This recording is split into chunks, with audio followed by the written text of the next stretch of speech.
Welcome to Supply Chain Africa News. My name is Wandabo Wanyama, and before the break, we were talking about how will this agreement benefit the local mwananchi. I'm still with Mr. David Owiro, who we are still discussing about this. So, Mr. David, how will this benefit the local mwananchi? There are a lot of benefits to come. You can imagine if the free trade area comes into force and it's well implemented, you have this entire African market to supply your goods and services. Mm-hmm. In this case, of course, goods is what is prioritized. But that just means that, in the production of those goods, there are opportunities for employment and there are opportunities for building those value chains that supply those goods. Okay. And so there is a lot of opportunities that arise thereafter. And the multipliers of having a good trading framework are felt across the economy. And so when we talk about increased FDI, foreign direct investment into Africa, when we talk about more opportunities for integration into the global trading framework, these are all things that will enhance our human development on the continent across the board. Probably when you're talking about this agreement, when do we expect that this agreement will be actualized? So already it is in force. It had been ratified, and so already goods and services, goods in this case, are being sold across borders on that trading framework.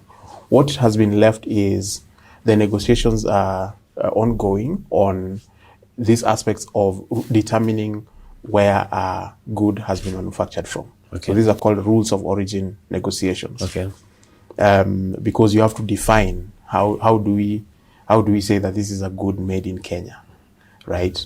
And there are agreements, because today a good produced in a country is sourced from elsewhere, and so there are thresholds that you have to say for this good to be classified as being made in Kenya, it has to meet a certain threshold, and so that has to be agreed. Just to prevent people from importing and exporting goods as if they are made in that country and yet they are not. And so this also has to be supplemented by an institutional capacity to be able to determine that indeed we can ascertain that this good is made in Kenya in case there is this dispute. Do we have the manpower? The manpower is there. We are not in the dark ages anymore. Mm-hmm. And certainly there are capacity constraints, yes, both at institutional level, but also in terms of the human resource. But certainly, those are being resolved, and there are solutions to that. What remains is the support, because Africa still needs a lot of support. The support from its partners, so that we can have a long-term solution to the human resource constraints. As well as implementing the key institutional laws so that we establish them. We establish these institutions, and they have the capacity to implement their mandates so that they can ensure successful implementation of the agreement. With the external support, don't you think still this external support will still influence how business is carried on in Africa? In the world where we are, rule-abiding, and decisions are democratized, right? So you've got governance bodies that are representative of these institutions and the nations. And you've got a secretariat that is also well-equipped and that is representative, where AU has delegated the power of implementing to it. I think the days of, those remote control conspiracies and the days of, foreign agendas being implemented are certainly on the decline. That doesn't mean that it's not there, because whoever is providing donor support often has say in, what is to be prioritized. What gives me a lot of confidence is that the African Union has been able to articulate its agenda very well, and they have long-term policy goals well articulated in African Union's Agenda 2063, and its visioning and industrialization strategies on the continent. So that's fairly well, and therefore, if you are giving support as a donor, you have to address a particular priority area that the African Union has identified. So there's less of influence that I would say, particularly external influence, that would compromise the implementation. Also, there's increased democratization on the continent. If you see, our participation of citizens in their democratic processes is being enhanced. We have fewer and fewer coups, so that's a plus. And so the hope is that, therefore, the citizenry can be able to espouse its aspirations and determine its leadership going forward, so that we independently as Africans are able to determine the direction that we take in terms of development. Okay. When you talk about the external forces, also we want to look at Asia has been ranked as the first or the leading business partner with the African countries. Don't you think it will also affect this agreement? So the way I see it is that there are opportunities. And Africa is well poised to take advantage of those opportunities from its cooperations with its partners. And yes, one of the big partners for Africa has been from Asia. So you've got Japan traditionally, but more recently China also. And, there's not only a strong developmental cooperation between China and Africa, because China has got this big One Belt, One Road program, for which they've prioritized Africa focus. And so they have, facilities that are for supporting development in Africa, and for enhancing dialogue between the leadership in Africa and the Chinese leadership. And so, within this, there's a complementarity. So if you look at the economics of it, China has been able to not only drive poverty out of over 100 million people. You can imagine eradicating poverty, bringing 100 million people out of poverty. So that's a very big statistic. Mm-hmm. And they've done this through not only domestic manufacturing poised economy, but also one that is export oriented, right? And so within this, you've seen labor incomes rising from below 1,000 USD per year, mm-hmm. to in the 30,000, 40,000, 60,000. So essentially becoming almost a middle income economy. Okay. And so these manufacturing concerns that would look at China as being competitive, they have to go somewhere. Okay. And Africa is poised for that, because we have got a large population of, very well educated young people, and our, incomes are still quite low. So there's certainly opportunity for that labor-driven manufacturing to establish itself in Africa.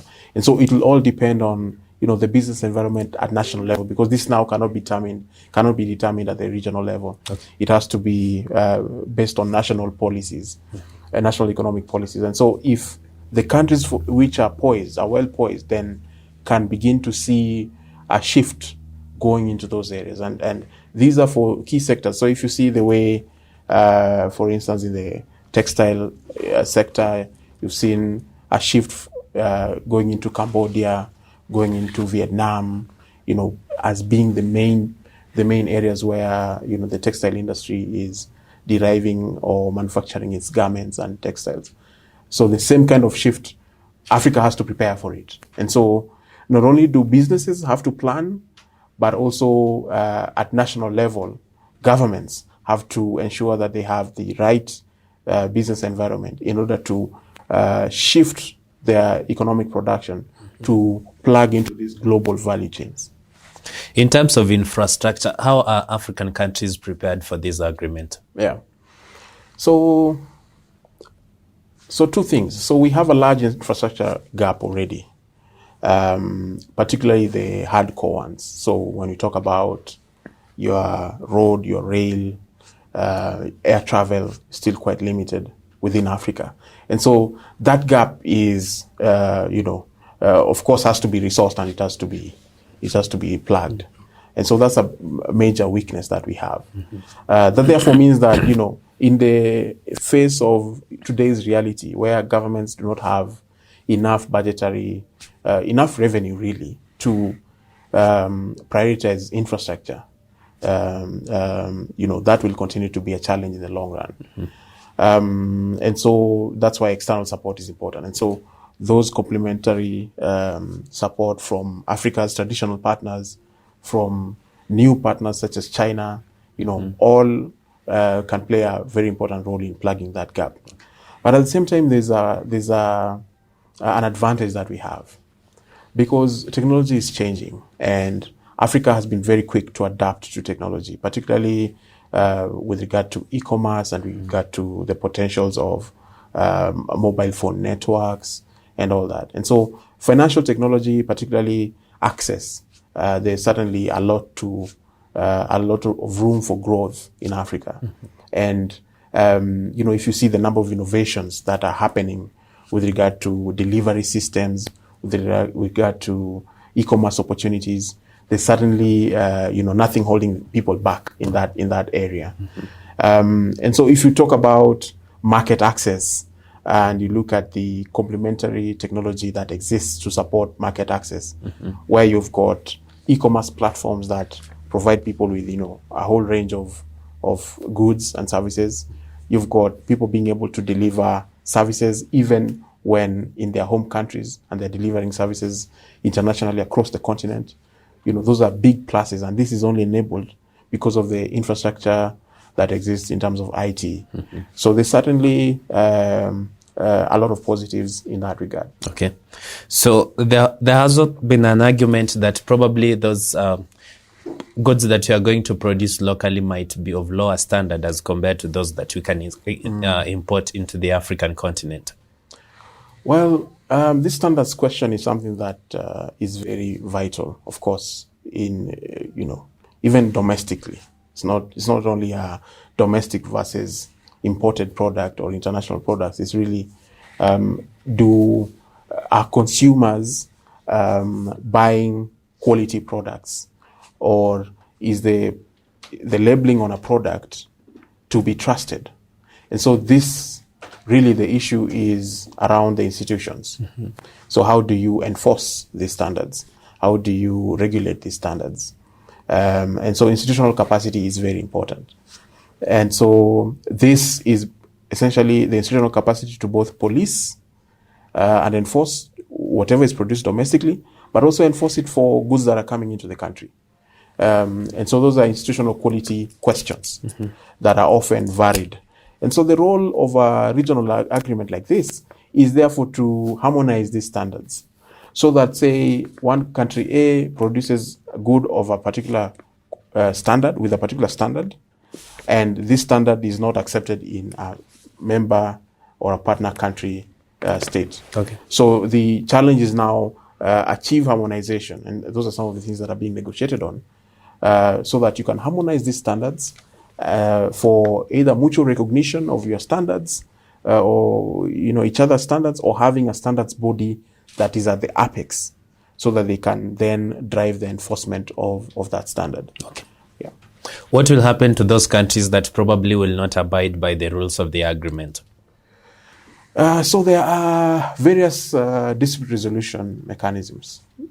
So one on the trading side, particularly with this issue of poor standards, to deal with issues such as dumping and all that, you've got trade remedies. So trade remedies are essentially a legal procedure to address those questions of quality of products, particularly where dumping has happened, or where other governments are supporting, providing subsidies, and therefore you find the competition is not fair, right? Because you've got governments, for instance, that would provide an import subsidy for a key input into a production process for a product which is then exported into the member countries.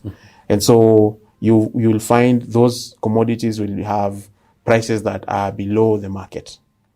right? And so if you look at your own domestic producers, their production cost, only production cost without even a profit margin, is higher than what those people are selling for in your country.